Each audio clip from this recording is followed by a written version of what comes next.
They told me not to come, after I paid for everything. My name is Elena Whitmore, and I was 39 the night something inside me finally stopped trying to make sense of my family. It didn't happen loudly. No shouting, no scene, no dramatic exit. Just a message.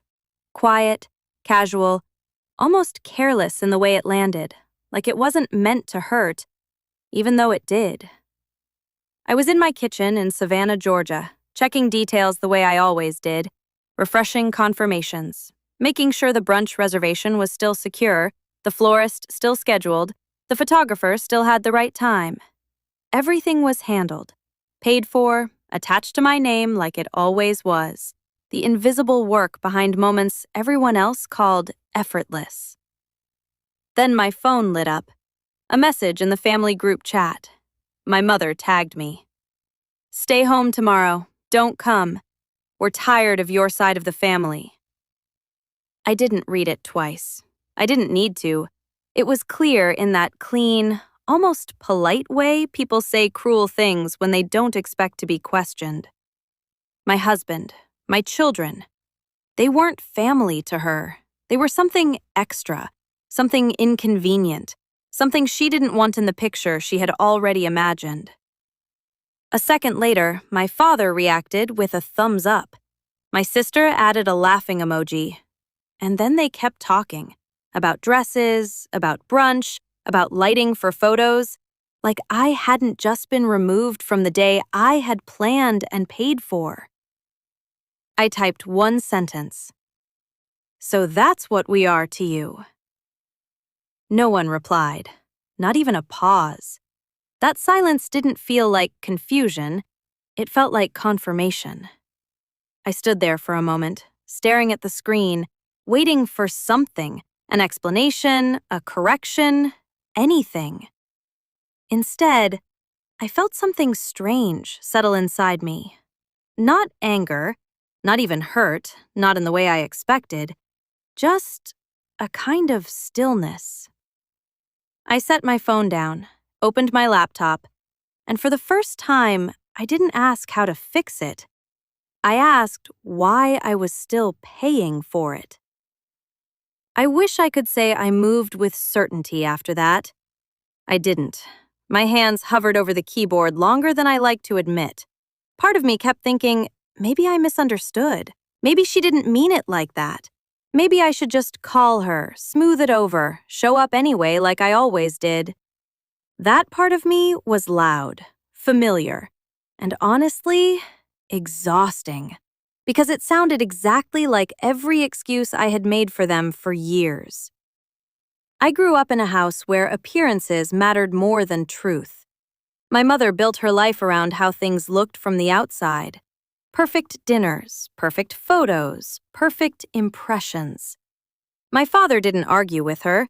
He adjusted, softened things, explained her away. And my sister, Lydia, fit into that world effortlessly. She was easy to love, or at least easy to show love to. I was the other thing, the one who handled what no one saw, the one who remembered, fixed, stayed. At 12, I learned to cook because my mother was overwhelmed. At 15, I learned not to cry too much because it made things uncomfortable. At 17, I learned that asking for help felt like breaking some unspoken rule. Lydia got understanding. I got expectations. And I told myself that meant I was trusted, that it meant I mattered. It took me years to realize it mostly meant I was convenient. Even after I got married, even after I had my own family, I kept trying to earn something that never really came. Every call from them had a reason. Every conversation led to something they needed: money, time, solutions. And I gave it again and again, because saying no felt like letting everything fall apart. When my daughter, Sophie, was born, my mother visited, stayed just long enough for pictures, then stepped out to take a call. Lydia needed her.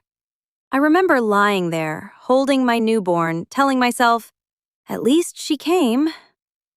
I said that about a lot of things. It made disappointment easier to swallow.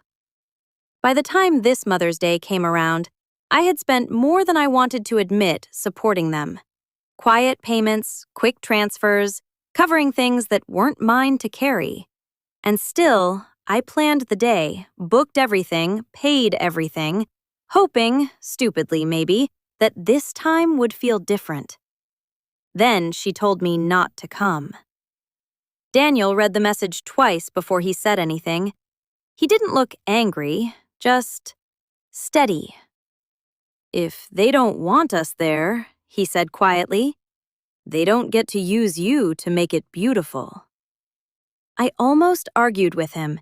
It was automatic, that reflex to defend them, to explain, to minimize. But the words didn't come. Because he wasn't wrong. And for once, I didn't try to make his things. I started reservation. The photographer. Each click felt strange, like I was waiting for something to stop me. Guilt, panic, second thoughts. They came, but softer than I expected. Quieter, like they were losing their grip. I paused more than once, stared at the screen, wondered if I was overreacting, wondered if I should just fix it like always. But then I'd hear her words again. Stay home. And something in me would go still again. So I kept going, removed my card from accounts, stopped payments I had been covering for months, closed every quiet door they had been walking through without asking. It didn't feel powerful. It felt necessary. At first, nothing happened. The group chat kept moving. Plans, outfits, details, like I was still part of it. Then the emails started coming in, cancellations, confirmations. And suddenly, everything changed. Messages, calls, tags. What did you do? Fix this. You're ruining everything. My mother said I misunderstood. My father told me to call because she was upset. No one asked if I was okay. Not once. That part hurt more than I expected. Daniel's hand rested over mine. "You don't have to answer," he said. And I didn't. Not because I was strong, because I was tired. Tired of explaining myself to people who only listened when something affected them. The silence after that wasn't peaceful. It was heavy, full of memories I had pushed aside for years. Every moment I had accepted less and called it enough. Every time I confused being needed with being loved. I didn't cry right away. When I did, it wasn't loud. Just quiet, uneven, and a little embarrassing, like something I had held in too long. The next morning, Mother's Day came anyway. Nothing stopped. The sun rose like it always does, and I stayed home, with my husband, with my children. The family they said didn't belong. It didn't feel like victory. It didn't feel clean or complete. There was still a part of me that wondered if they'd call again, if they'd say something different this time, if maybe I had gone too far. I hate that part. But it's there. Still, as I sat there with my kids laughing over something small and messy and real, I realized something else, too. For the first time, I wasn't performing. I wasn't earning my place. I was just there.